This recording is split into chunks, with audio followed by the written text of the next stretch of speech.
Time to check back in with State Representative Tacky Chan of Quincy for a Tacky Talk update. How are you, Tacky? Hey, Joe, it's good to see you after a couple windy nights. Yes, but this is my kind of snowstorm. It doesn't even happen. Well, there was a slight coating in my car. As you all know, I live off of Blacks Creek Marsh. There was a slight coating in the car, but by this morning, I think the wind just blew it all off. Exactly. Yeah. So I said before, if I never see snow again, it'll be too soon. It's okay with Well, me. as we are both old enough to remember the April Fool's storm, so we're not quite out of the woods yet. Yes, I'm old enough to remember May snowstorm many years ago. So no, don't put the shovels away just yet. Exactly, and keep the de-icer handy just in case. So, Yep. but unfortunately, power has not been that bad. Power losses were not that bad on the South Shore overall. Quincy, had some intermittent power outages in the city. National Grid crews have been out as well as other contracted crews by National Grid, and hopefully everybody's had power restored at this point in the greater area of Quincy. Certain areas a little bit more susceptible because of trees, and historically have had some difficulties in no points of Walls Hill, West Quincy, Quincy Point, South Quincy have had power issues in the past. Oddly enough, those of us that live on the water, may have lights flicker, but shockingly, it's actually fairly stable in the coastline. I do know lights flicker. I do know some people losing power, but shockingly, it's not like a massive outage along the waterfront, despite the winds. Yeah, and fortunately, the flooding didn't materialize either, which was good news. Well, a front view of the tide gates in the water retention area of Blacks Creek. I mean, you literally have a front door view. And, city operating those tide gates at the right time with the tidal cycles, ensures the water from, West Quincy through Cunningham and Furnace Brooks coming out of Milton and West Quincy, is able to control the flow of water in and out. And when the basin is full, it flows out fast when the tide is low. So, and of course, those of who live in Adams Shore and the Neck knows of the different tide gates that are sitting in the marshlands out there, and city's responsibility to be able to get those up and down the right moments. It helps a lot, and we are able to avoid astronomical high tide. If this was astronomical high tide, I think it would have been, I wouldn't say it was as bad as 2017, but I mean, it could have been really close. Yeah, oh yeah, for sure. If it was last week when the tides were astronomically high, it would have been a whole different story. So thankfully, we dodged that bullet.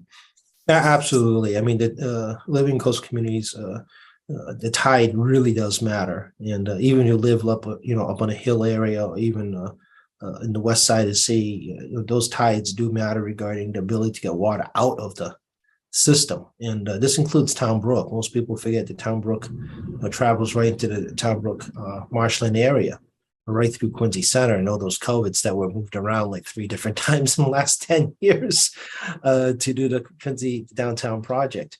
But those culverts, are pretty important. And I'm aware certain parts of the city will flood no matter what will happen. They're just inside a bowl. And obviously where I live in Wallaston, the most common one we know of is the one by 91 Clay Street, the CVS on Clay Street and Beale.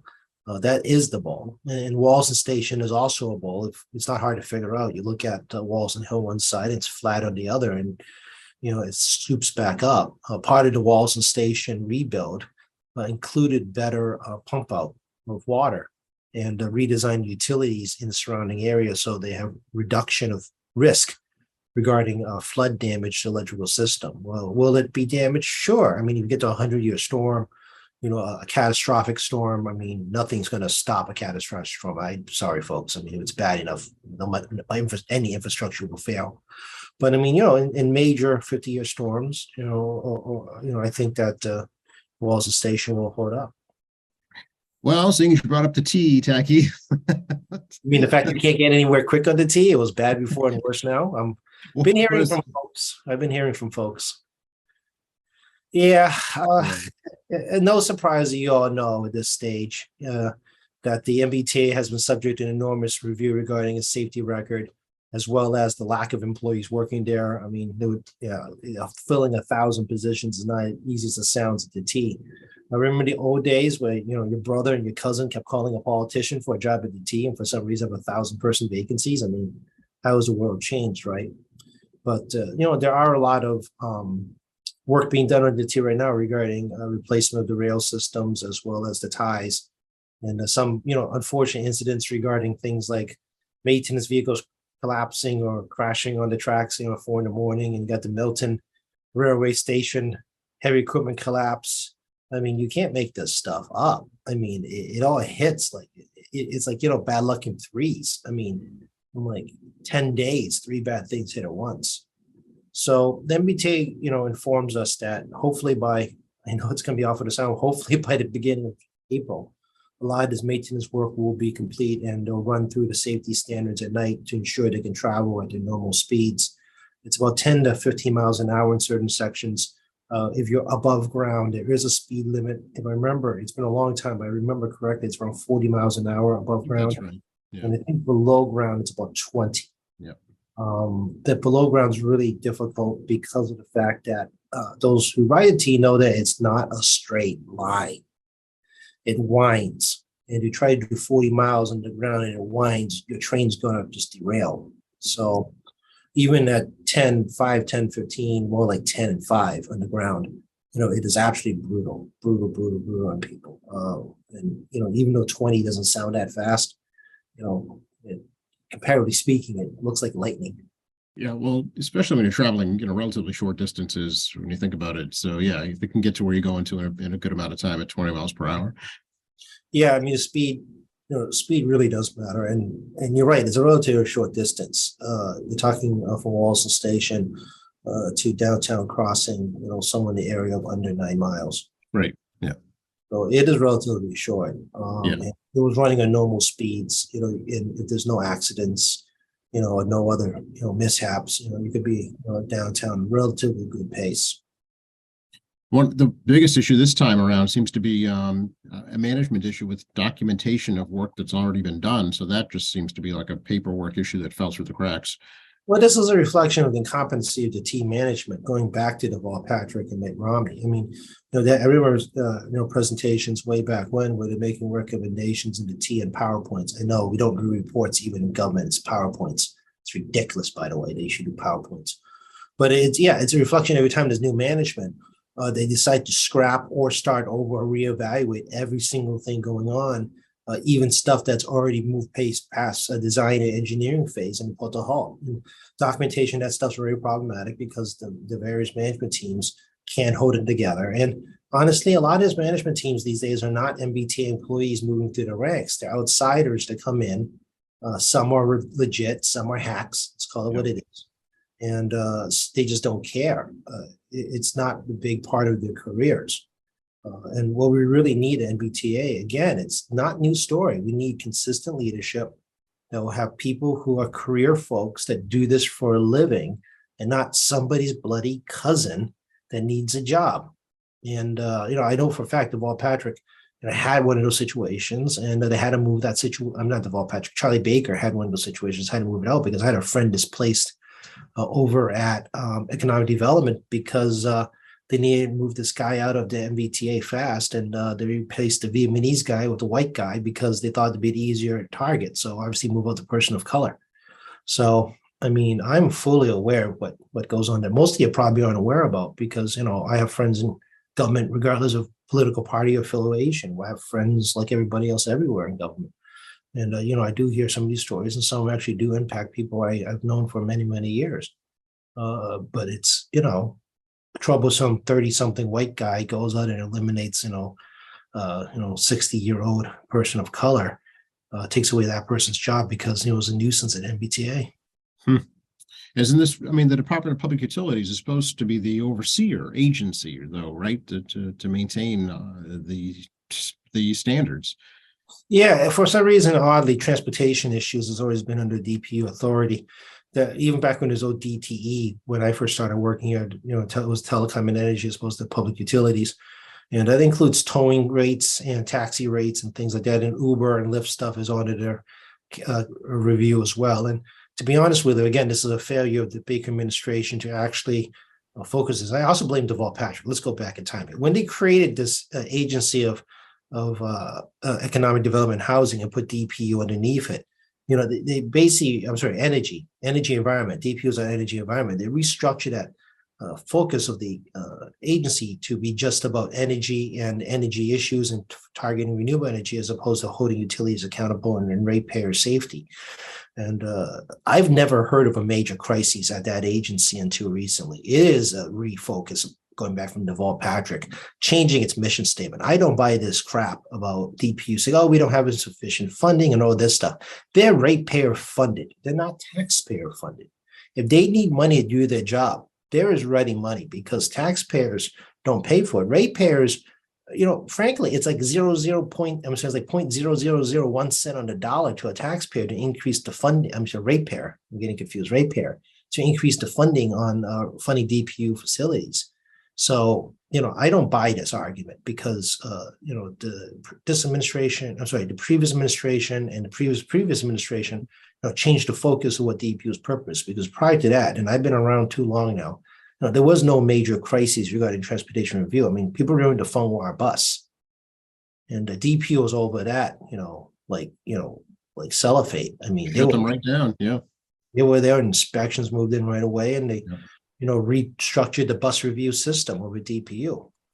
So, whether the Healy administration recognizes what DPU should be about, we'll wait and see. But this was not a problem before. Again, I heavily blame two governors now who charge people down there to not do the whole job. Okay, folks? They didn't charge people down to do the whole job. They only focus on those relevant policy issues for the governor. And it's a quasi-judicial agency, which means that it actually has Chapter 30 administration and enforcement and civil penalty powers.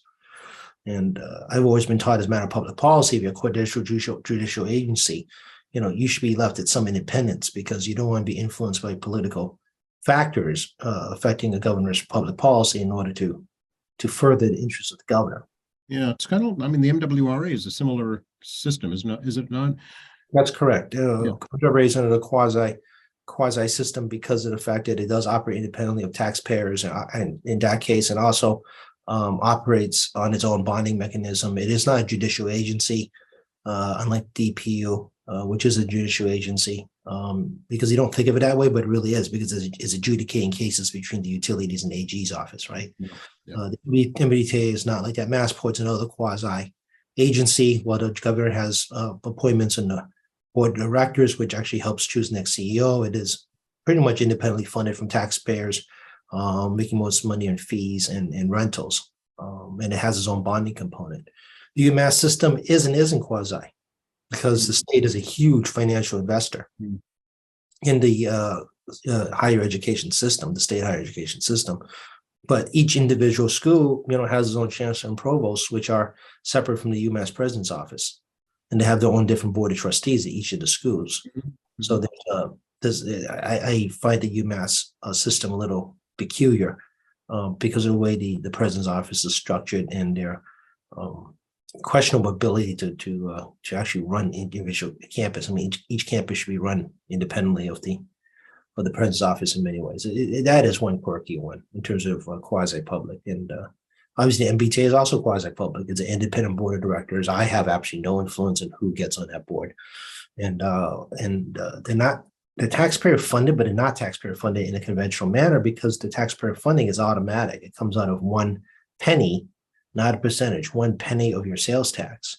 So it's completely subject to economic factors associated with the economy. And when this was put into place around 2000, you've one individual, Joe Sullivan, who put it into place. The former transportation chair and former mayor of Braintree, you're more than welcome to ask him. He knows it better than I do. The projection was basically trying to tie the MBTA revenue to inflation. The sales tax is as we've seen right now, is an inflationary indicator for the state because we collect most sales tax when prices are up. Unfortunately, for the MBTA, it is not a steady inflation indicator. We've had almost zero inflation, like under 1% at certain stages from 2010 to 2008.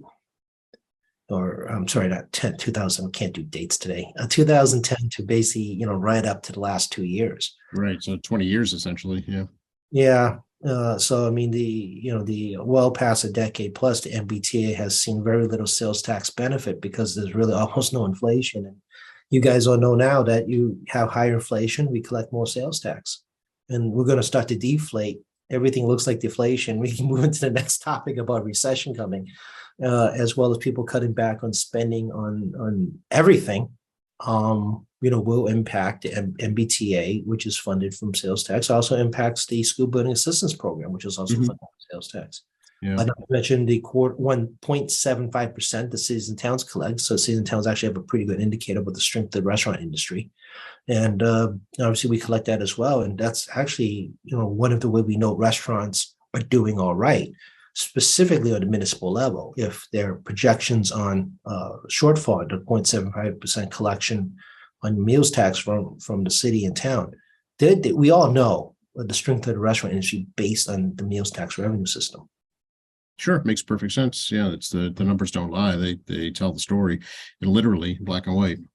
Yeah, and municipality in particular can gauge the strength of that specific municipality because of the 0.75 collection they take on your meals tax. Mhm. So, when I was talking to Councillor Chuck Phelan, back during pandemic about the budget component, we were talking about this. I figured the meals tax would be suffering. Those meals tax came up almost on target for the following FY21 budget for the city because of takeout. And frankly, you and me and everyone else doing our best to try to support our local businesses by literally buying local as often as we could, as much as we could afford.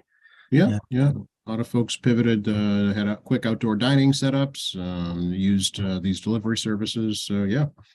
Yeah, your support is reflected in the city's meals tax collection.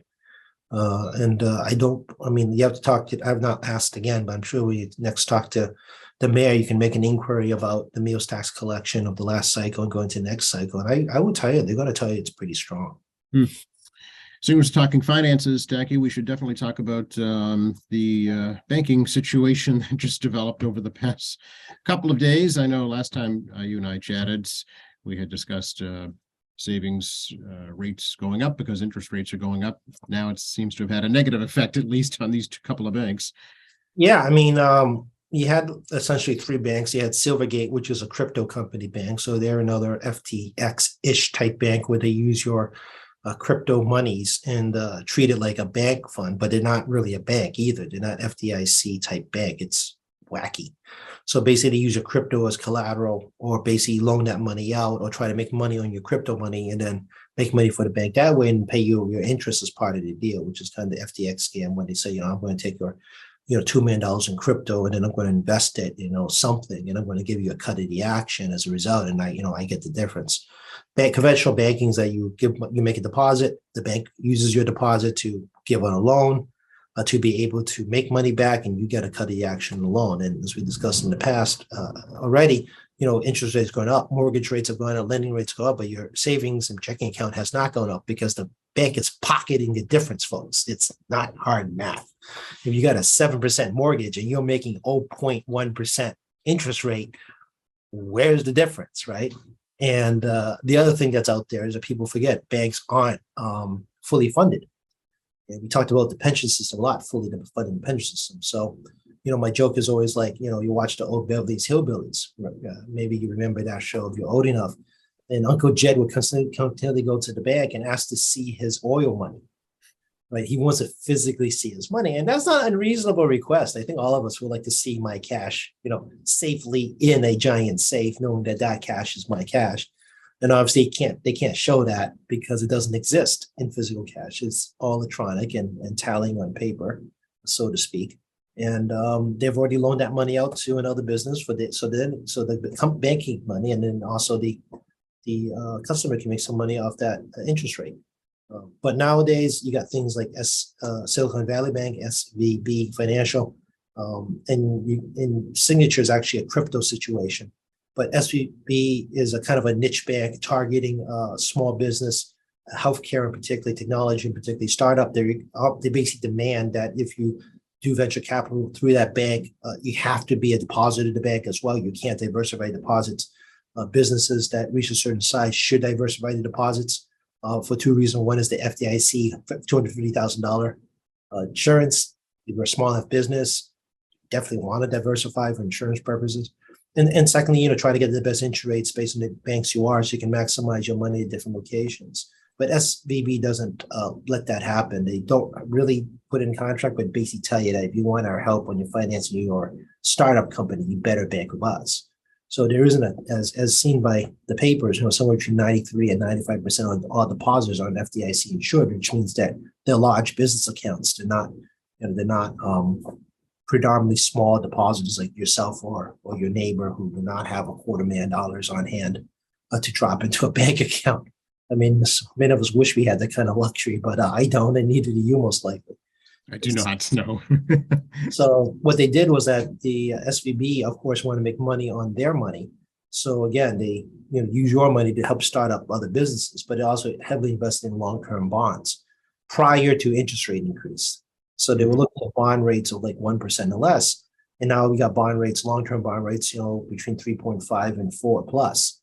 All those dropped like a stone. It's like 3.6 for long-term bonds of a decade.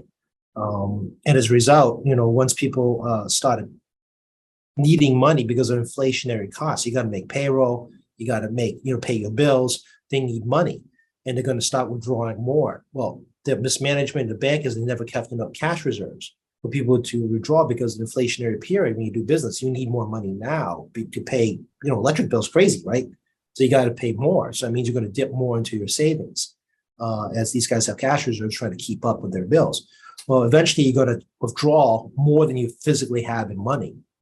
So that's where the problem lies. And then SVB would sell those bonds at very low interest rate at a loss, amounting to over $1.8 billion loss or whatever, some enormous money.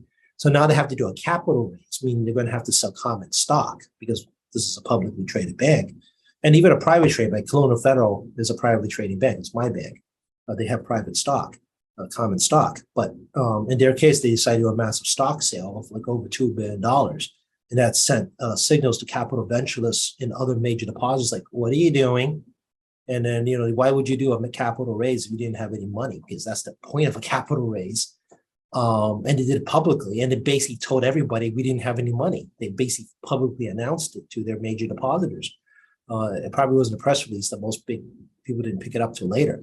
As a result, people started pulling tens of millions of dollars out to try to move into safe harbors and other banks. And then it started what we know as a bank run. You guys seen this in the movie A Wonderful Life, right? When they were making a run at George's bank and they were trying to get their money out, and George was trying to at least keep some deposits in place so he considered not bankrupt. Well, that's what happened. So as a result, SVB, trading had to stop on the floor of the I think they're an S&P company, so it had to stop trading. The regulators moved in within a day. I mean, overnight they moved in and seized assets, shut the bank down, fired everybody, and then had to come up with a solution over the weekend. And the Treasury, the Fed Reserve, and the FDIC, which is an independent federal agency who's in charge of keeping our deposits safe and investigating these situations, made the determination that the best thing to do is use the FDIC insurance to make all depositors whole, which has never been done, to my knowledge, to the stat, like 100% whole, not just the $250,000 limit and all depositors, but if you're a shareholder or executive or employee, well, you're out to dry. FDIC and California banking regulators are trying to keep employees there long enough for the transition. So I'm sure regulators are trying to figure out how to pay employees they need to keep there long enough to transition the bank someplace else. So now they're trying to sell the bank. It's going to have to be a breakup. So the big thing is people want to buy the mortgages. Mortgages are good to buy because mortgages means you're going to get money out of it. So you buy a mortgage at a discount, you make up the difference. Mortgage is paid by the person that owes you the money. It ain't hard math. You buy a discount and they pay you back and you make the difference. But taking over the depositors and other functions of the bank is much more harder because it's a loss. And then you would have to, use your bank deposits. Hence, you got to be a mega bank because you're looking at $200 billion here. So you got to be like an uber-sized bank to be able to adopt it. And SVB was the 8th biggest bank in the U.S. So one of the biggest banks in England is going to, buy the deposits, buy the mortgages and try to take over the branches, the ones in England, HSCB, I believe. And then there is exposure in Asia, and you've seen there's branches in Massachusetts too. Signature Bank that got closed over the weekend is a crypto-oriented bank, similar to Silvergate. It's not exactly the same either. It is a charter bank. It is a regular bank. Silvergate was a regular bank in a weird way. But as a result, they got closed down. But they're a little bit quirky. They're SVB because again, they're a crypto bank. They're moving crypto money around, and at a certain point, crypto, as you've seen, crypto prices have fallen like a rock. During the high interest rate period, because people rather take low risk on their money by bonds and CDs. Crypto had less value, and now you see the banking industry tumbling on Wall Street, not just here but also in Europe. Very bad in Europe overnight. Crypto has gone up in value, particularly Bitcoin. And you got Credit Suisse, which is one of the biggest banks on the planet, trading at like $1.50 or whatever, like tiny amounts on Wall Street. And they've been in a financial banking crisis for a better part of a year now, and it looks like it may collapse. So the entire European continent, including the British and everybody else, needs this bank functional. And the Swiss bank is having enormous problems with liquidity. They don't have enough money. And they try not to send negative signals to the public, because if they send negative signals, as you saw at SVB, I'm not keeping my money there if you're going to go out of business. I mean, I'm getting out. Well, that's the big fear. I think that's why the FDIC insured everybody wholly, because they wanted to avoid that situation. Well, and they're trying to avoid other banks going into it. These are regional banks, right? SVB, has some branches here, but they're really a Bay Area, California, San Francisco Bay Area bank, and the Silicon Valley Bank. I mean, no kidding. Who do you think the target audience is, right? It's in the name. Right. But it's impacted other regional banks that are big banks that help support these small business ventures. So if you're in like a little regional bank up here, like by Colonial Federal, I wouldn't be that concerned. They're a low risk bank. They're not looking for high risk investments. They're much more conventional, and the deposits are much smaller. So they have very little interest in risk for them to make their money. And, same thing with like Eastern. People ask me, what with Eastern and Bank of America, which is a mega bank, and Eastern, which is a regional bank, or Santander. And I'm like, I wouldn't be too concerned. I wouldn't be making a bank run on them. They're not the same exposure to crypto. They're not the same exposure to venture capital, small business. And they're also subject to Frank Dodd, a little higher scrutiny in the big banks. Well, in 2018, the Republicans and Donald Trump repealed a lot of the Frank Dodd provisions on regional small banks, which SVB was actively lobbying for, and also dumping a lot of, lobbying and campaign donations to Republicans. So, could it just prevented? Don't know. Could have been better warning signs that we knew was coming? The answer is probably yes. Yeah. With the FDIC system, Jackie, it's really not clear. Is it $250,000 limit per account or per customer? Yeah, the website is a little quirky when you read it. So it's Cryptic, per class. So, per class. So, for example, different classes of banking. So you have like a savings account and a checking account. They're considered the same class. But if you have a business account versus a savings account, it's two different classes, and it gets really quirky. So you have to really know with your bank what different classes are, so you have an idea of that. However, if you're at physically different corporations, different banks, you have to IC is $250,000. So, for example, if I took $250,000 at Colonial, I wish I had that much money, and then $250,000 out of Santander across down the street from them, I'll be FDIC insured for both $250,000, so all $500,000. But if you're also a married joint account couple, married account jointly couple, it's $500,000 coverage. So if you're at any bank and you have a coupled bank account, that's $500,000 coverage FDIC. And again, if you have multiple banks that could do that, but you can be at the same bank if you have class accounts, different classes. So you have to actually talk to your bank about that. And then also some banks will offer multiple deposit services. And it's not for every bank, but some of the bigger banks will offer the ability for them to, they will manage moving your deposits to different banks and different classes on your behalf, not just at their bank, but also other banks to ensure they get maximum FDIC coverage. And some people who are spending time saving money their entire lives, let's say to like $1.5 million, for example, and you live off that pension for the rest of their life. And by the time either one of us pension out, $1.5 million is probably not a lot of money, sadly, given the rate of inflation and costs. But but you're concerned about the safety of money. You're probably at that point really not interested in investing in any of that. You may ask, a large bank to ask you to spread your deposits around to maximize FDIC insurance against a potential bank fallout. That is a service out there with some of the larger banks. If you have that much asset and you're not interested in investing in the market or in T-bonds or anything like that, definitely talk to your banker about the possibility of can they provide FDIC protection by shared deposits in multiple bank or multiple classes of accounts. It is worth an ask if you're that concerned, if you have that level of money available. Yeah. So yeah. So would I do a bank run? I wouldn't be too concerned. I know that the market is down on big banks like JP Morgan and others, but that's a reflection of just raw panic on the banking industry by major depositors. But if you're a local banker, I wouldn't worry about it. But if you're a bank that or you're a business owner that has exposure to venture capitalist stuff, maybe you should get yourself down to the 250 mark and move on to someplace else. Sure.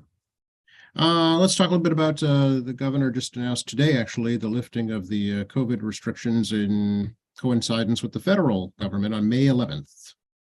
Yeah, I think most of us don't even notice this anymore. I think you're right. But the emergency order is still technically in place, right? Yeah, she has her essentially war powers. As you may remember, the emergency powers come back from a post-World War II period. And the reflection of a different time. And it's very broad and very vague and very powerful for a governor in case of a state of emergency. And it's been used multiple times, whether it be a snowstorm for 24 hours or the Boston bombing that went on for weeks, where the governor could mobilize an enormous amount of forces to deal with terrorist attack. Of course, COVID has never been anticipated under this law because, again, it's a post-World War II law. And we've been living like this, and most people haven't even noticed.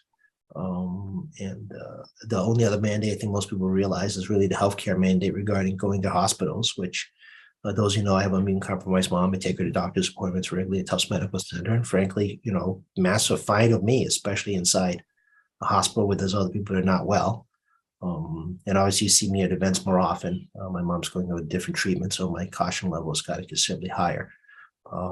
So I've been try to be more safe than before, not necessarily against COVID, but also, RSP, which has gone rampant this past winter, and no one likes the norovirus. No one. That's one that everyone wants to avoid at all costs. But honestly, who's going to notice? Unless there's some kind of resurgence of a healthcare crisis, it's going to go out of effect. You get some political hoopla about it, and then whatever, life goes on as we've been going on already. Yeah. Does it change any compensation though for, say, small business owners or healthcare professionals, healthcare workers in the field? Not really. A lot of the financial support the state and the feds, or the state via the feds, depending on the funding sources. Now, already have all gone out. People remember the PPP. We didn't tax PPP. The state did not tax it. The feds didn't tax it. You got off scot-free. It's free money. Shockingly, such a thing existed during COVID. Of course, everyone remember the stimulus dollars for every person. People remember the tax credits that have now expired in the federal level for people with children. Expanded SNAP benefits have ended by the feds. We're supplementing the SNAP expanded benefits to some level, but no guarantee it's going to make an appearance next budget. Free school breakfast was a big thing with the feds. We provided that in last year's budget. Free school lunches. We're going to cover the cost for the winter fiscal cycle and see if we can afford to cover it. I do support that. But again, it depends whether we can cover those costs that the feds are no longer going to be doing. We still got the Medicare, Medicaid problem, which the speaker, which is very much more knowledgeable about this stuff, about trying to keep the local hospitals alive. We were borrowing against the Medicare Trust Fund. Unemployment Trust Fund, as you guys all know, during 2020, we basically exhausted the whole thing in less than 9 months during 2020. And we didn't tax those benefits either, in the sense that we used the same deductible as the federal government. So, the state didn't fully collect against your unemployment benefits either. we left a lot of money at the table. I think there's zero appreciation by anybody in the business community, especially how much money the state left on the table that we're legally allowed to take. Mhm. But we're neither here nor there about that. So, a lot of that, stimulus money is already gone. And then you also got the ARPA money we rolled out, plus also state targeted, federal targeted money that you all know, the mayor bought a bunch of property with. And some other cities and towns uses bonuses or COVID pay for their public employees. And some folks put into different infrastructure such as air purifiers. And some people use the money to help cover, local businesses to, get a one more hump through COVID. I mean, everybody in the municipal level used it differently. So it's not a, straight rule, and state has zip oversight about how that worked out. So, and the money went to higher ed. A lot of that money went to higher ed to support higher ed when there were no students there. Right. Help them get through those periods. And so, yeah, a lot of money in 2021 in particular. Either the state and feds didn't take tax money from you. We gave you money, or the feds gave you money. And then, we had our own distribution is targeting small businesses, people in need and whatnot. So, yeah, we're done. I mean, we're done unless there's some other crises. I just no, we're done. I mean, Yeah. Let's hope not. You know what I want to ask you? Can you explain? I'm sure you can. Because this has come up during the Quincy teacher contract talks, the Paid Family Medical Leave Act in Massachusetts, and I mean everybody pays into it every week. Isn't that available to anybody? Yeah. So the paid family leave act is the employees and employers pay as a part of their payroll taxes into a paid family leave trust fund, and then you can actually, as a employee, once you qualify, can draw out of that fund, which I think it's similar qualification period as, I'm trying to remember what the qualification is. They similar like to unemployment, has the same kind of standards. And basically you collect similar to unemployment benefits. There is a cap. It is 100% of your salary. It's tied to the median household income of the state. It's about 2/3-ish of the median household income. So it's not like you're guaranteed 100% of your salary. You basically get money as if you're unemployment. Yeah. Okay. So if you're going to take paid family leave, please anticipate what it is and don't assume it's going to be the size of your paycheck. Okay. Okay. And So in it's kind of a base. It's a base, basically. Yeah, and in many countries that does pay family leave, surprisingly, not everybody takes it for the full term. They only need to just get through the period of time you get through, early on, whether it be caring for a loved one or a new baby coming home. A lot of folks kind of have a idea of what trying to get themselves set up and situated, and not having children myself, I'm sure the first couple of months is a huge adjustment at home, but I have no idea. I've never experienced it, but I'm sure, Especially a first child. Yeah. I'm sure many families can come on and talk to you about those challenges. I'm sure. But obviously, I have friends with children, so I do hear Yep. about it. But municipalities would actually have to participate themselves to want to do it. The state is mandated to participate in paid family leave. The businesses are certain small businesses are exempt. Municipalities have to choose to participate. Okay, so it's different if you work for a municipality.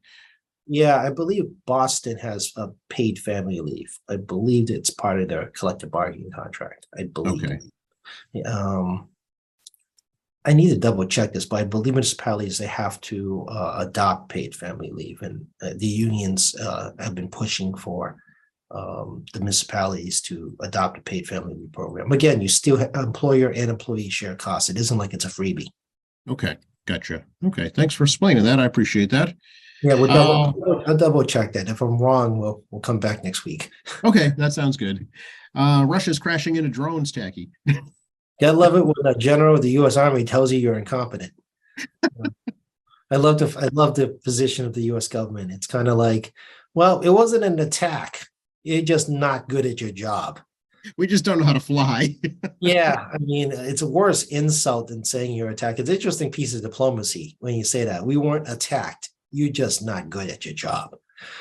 I'm not surprised. I mean, the Black Sea is considered, the Russians consider Black Sea their territory, despite the fact it shared waters with Turkey and other states in the region, as well as the fact the middle part of it is considered international waters. Right.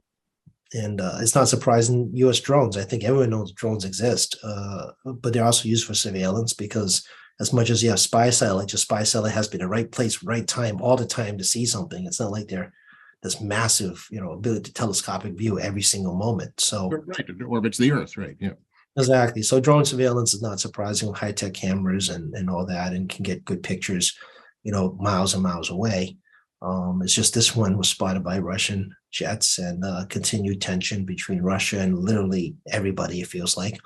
And supposedly, a jet crashed into the propeller. I just can't figure out how you would do that. All I could think of is that the pilot was texting and not paying attention. I don't know. The text by flying rule, right? Exactly. Yeah. So I do know there is a Western tint regarding the war in Ukraine. I mean, I'm not oblivious to that, but it's hard to argue with the video coverage and the just death count going on with the horrors of war. The video doesn't lie. And the Russians said 3 days, and it's been well over a year. So, if it's true that a Russian jet crashed itself into a drone, U.S. drone, I mean, no wonder you're having problems over there. Again, when U.S. general says you're just basically incompetent, is basically what they called you, unprofessional, incompetent. Yeah, international slight. Yeah, I mean, it's basically military slapping another professional, saying you guys are just bad at your job. Turns out to be true, and I'm sure there's going to be some kind of satellite footage showing this at some point. Yeah, I mean, what else do you need to know? I mean, like I said, I am aware how the media portrays things, but at some point, the video doesn't lie. Right. We never even talked about what's going on in Beacon Hill over the past week. Jackie, anything? Not too much. The House Speaker's office, we had a leadership meeting of chairs and vice chairs regarding, some of the agenda setting for the cycle, discussion of operation of committees. Those of you may not know, there's always tension between the House and Senate regarding how to operate committees. Obviously, my preference to work in a cooperative manner. I'm on my fourth Senate chair as chair of the current committee I'm in.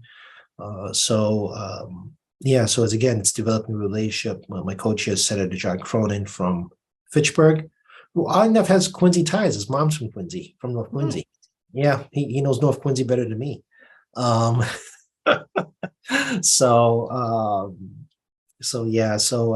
had a good chat. There were a lot of commonalities that we could talk about, and I'm slightly older. Actually, I'm a lot older than him, much to my dismay. And I don't know how it's going to go. I mean, we had a great dinner and a chance to get to know each other. This is a relationship-driven business, and relationships take a lot of work. And to develop relationships with my colleagues on Beacon Hill is not like, walk in, walk out. You have to spend time with people. Text, phone, coffee, lunch, dinner. I mean, it's legit work people. I mean, you can't just hi, and then you gotta get what you want. It doesn't work. Like any relationship, you have to foster it. Yeah, and like my previous co-chair, Sue Moran from Barnstable, and Paul Feeney from where's Paul from? Foxborough. Yeah, that's right. It has to do with the Patriots. It just dawned on me. The Patriots. The Patriots. You're coming up with the Patriot issue. Foxborough with them. Yeah, you see the pause I just had. Oh yeah, that's right, Patriots. Barbara Italian, who's no longer a senator from Andover. Had a relationship with all of them over a 2-year period. The first 6 months, folks, takes a bit of time to trust each other. And get a feel about what you're about, and then working relationship really develops from there. It isn't just like, hey, how you doing, and suddenly you just make things happen. It isn't that way. And then staff got the bills. I've been told I have 243 bills in committee. We're now evaluating what the bills are, and we're going to discharge bills that doesn't belong to us to another committee if it makes sense. So there'll be some coordination between us, other chairs and sponsors of bills about moving some bills around, and then set up a hearing schedule.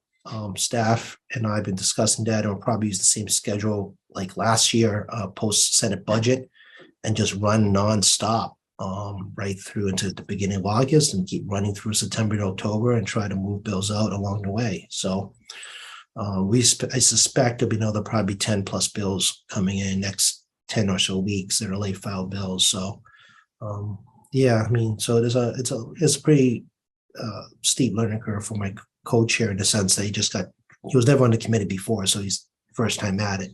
And you can't just ram things down people's throats. We all know that's not polite. I think it's always good professional courtesy to give people a little bit of space, and it'll frustrate advocates, it'll frustrate lobbyists, it'll frustrate special interest groups, it'll frustrate you all at home if you have an interest in my committee. But even though I know the issue, you got to give my co-chair a chance to learn the issue as well. And that's how you build a trusting relationship that we can work towards.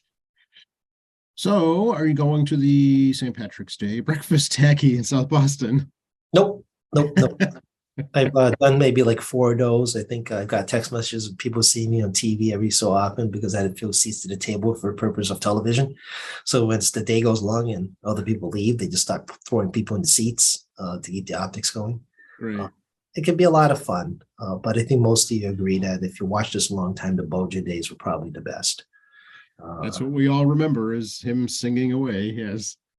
Yeah, and this is very scripted for television. Even then, I'm not even sure what channel it's on this time, to be honest with you. It used to be like Channel 56 back in the day, the NECN, it hit C-SPAN for a bit, and I don't know where it is now. I don't either. It's not on here, I can tell you that. Honestly, it's more of a TV production. I mean, if you ever attend this event, you need to pause for TV commercial breaks and all that stuff. It isn't just a continuous run. And of course, television, I mean, in sensitivities of today's world, you kind of have to kind of pick and choose more carefully how you tell a joke.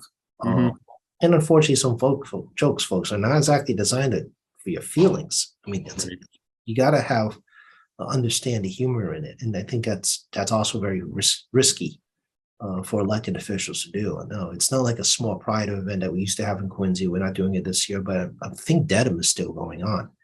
And there's no cameras in Dedham, so it tends to be like, anybody that's a public figure is open game. Yeah. There's a fine line between tasteful and funny and just straight up mean. Yeah, it's true. It's a delicate balance these days, for sure. Yeah, and if you're not like really good at it, you flub. Everyone remembers you're terrible. So yeah. That's kind of the other fear out there regarding telling a joke. So, all right, well, we won't look for you there then. No, you won't see me on TV this Sunday on this stuff, but. No. But you'll see you here on TV, at QATV. We will always be here with you on QATV. There's always something fun to talk about going on. But that's, I mean, it's actually oddly enough a pretty quiet St. Patrick's. And I still think I know people are bringing back to life a lot of stuff that was pre-COVID, but I also think a lot of people to organize things prior to COVID. I mean, it's almost 3 years later, or now 3 years later, actually it's now March. And people have moved on or moved to different things, and frankly, people got 3 years older. And, yeah, that's right too. Yep. And organizing people organized 3 years ago may not be interested or able to organize 3 years down the road and didn't have a chance to transition. So I do expect that some events in general in the state, will be different. Because different organizers or may not be around or in hiatus until new organization people come in. Right. Yeah. All righty. Let's this is the time of the program where I asked you to let folks know how to get a hold of you. Sure. 617-722-2370, 617-722-2370. I shouldn't have to remind people of this, but we are indeed open to the public. Come in for tours, come and see the family. You can visit things around the State House. Obviously, school tours will be beginning at some point again as we get to warmer weather. I'm in room 42. I have not moved. So I got a new roommate, suite mate, Mike Finn from West Springfield. He's the chair of bonding, moved into Leader Moran's door, who was not a majority leader, moved upstairs. So you're going to see some nameplate changes going on in front of room 42. You can always email me at tackey.chan, tacky.chan@mahouse.gov. we do again prioritize emails with people that have immediate needs first. Getting, as you heard, a lot of questions about everything from bills and testimony and the hearing schedules, because people are already asking, down to the MBTA slowness to people who still need unemployment still happens, and those kind of challenges. And then, of course, we've got State Representative Tacky Chen Facebook, tackingchat.org, and of course, malegislature.gov. The public hearings of the state will be posted on malegislature.gov of the legislature. We'll no longer be using Facebook and Zoom. We'll be moving on to Microsoft Teams. So if you are, again, listening to this and you want to testify before any committee, it will be hybrid committees as we try to figure out how to do hybrid. So patience, everyone, as technology is not our friend all the time. But you're going to need Microsoft Teams on your device to testify virtually before any legislative committee. So a little bit of advice right there for you if you want to do that. Sounds good. Appreciate it, Tacky, as always. All right, Joe, I'll catch you next turn.